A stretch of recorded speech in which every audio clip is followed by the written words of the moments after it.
Hello বন্ধুরা, ঢেলে ফোড়ন চ্যানেলে তোমাদের স্বাগত। আমি আজকে রান্না করে দেখাবো ধোকার ডালনা। দেখো, আমি এখানে এক প্যাকেট ধোকা আমি 20 মিনিটের জন্য একটুখানি আদা আর 3-4টা কাঁচা লঙ্কা বাটা দিয়ে আমি 20 মিনিটের জন্য ভিজিয়ে রেখেছিলাম 1.5 কাপ জল দিয়ে।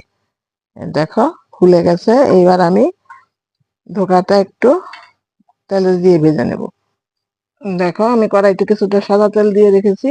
আর মাটির উনানে আমি আজকে ধোকাটা রান্না করে দেখাচ্ছি। দিয়ে দেবো এবার এতে। এবার আমি এটা একটা ডোয়ার আকারে করে নেব। আর খেয়াল রাখবে যেন পুড়ে না যায়।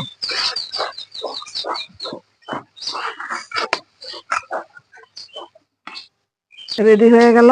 এবার আমি নামিয়ে ঠান্ডা করে তারপর আবার তোমাদের দেখাচ্ছি।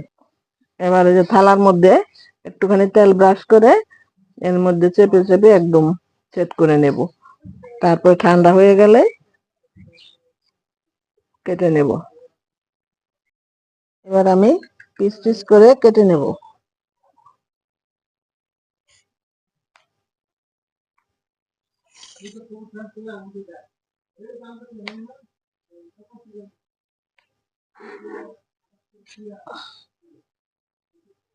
এইভাবে আমি পিস করে সবগুলি কেটে নিয়ে তারপর আবার তোমাদের দেখাচ্ছি।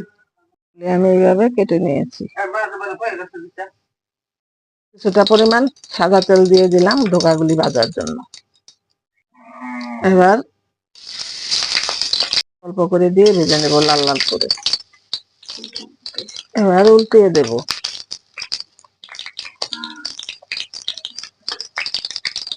এবার লাল লাল করে ভাজা হয়ে গেছে। এবার আমি সবগুলি ধোকা নামিয়ে নিয়ে আর অর্ধেক আছে সেগুলো আবার ভেজে নেব। এবার সেই ধোকা ভাজার তেলে আলুগুলো ভেজে নেব লাল লাল করে। এবার দিয়ে দেবো সামান্য একটু হলুদ আলুর মধ্যে, আর সামান্য একটু লবণ দেব।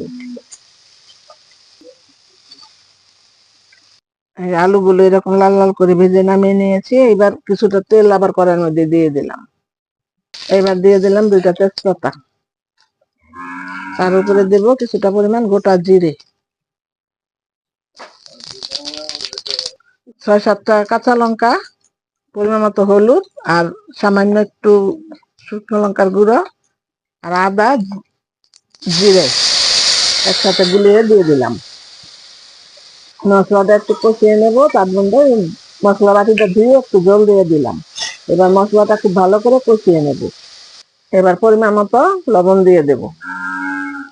দিয়ে মশলাটা খুব ভালো করে কষিয়ে নেব যতক্ষণ তেল না ছেড়ে দিচ্ছে। দেখো, মশলাটা কিন্তু খুব ভালো করে কষানো হয়ে গেছে। এবার আমি বেজে রাখা আলুগুলো দিয়ে দেব। কিছুক্ষণ আবার এই মশলার সাথে কষিয়ে নেব। দেখো, আলুগুলো কিন্তু ভালো করে কষানো হয়ে গেছে। এবার আমি দিয়ে দেবো পরিমাণ মতো জল। জলটা একটু বেশি করে দিতে হবে, কারণ আলুটা সিদ্ধ হবে। আর যেহেতু ধোকা, জলটা অনেকটাই টেনে নেবে, এই জন্য একটু বেশি করে জলটা দিয়ে দেবো।